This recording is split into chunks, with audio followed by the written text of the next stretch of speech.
Okay, so imagine niyo to. Isa kayong magaling na pintor sa panahon ni Rizal. May magandang asawa, tapos ginawan mo pa ng painting. With soft lighting, gentle pose, para bang pang-muse forever.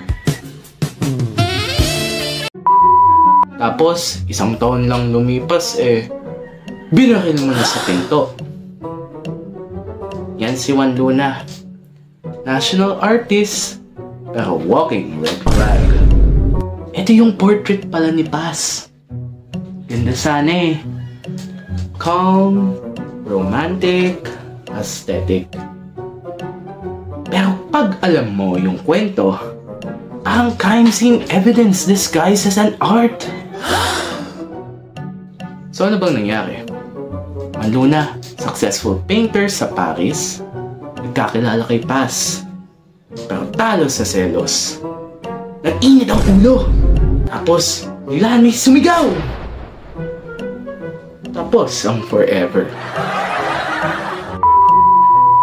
Parang teleserye.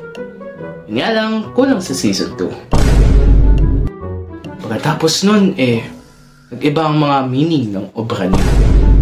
Yung portrait of Paz, dati symbol of love yan Ngayon, parang warning label sa mga may relationships out there. Handle with care or else.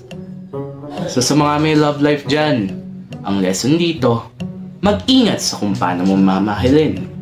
Kasi minsan, hindi naman kulang feelings.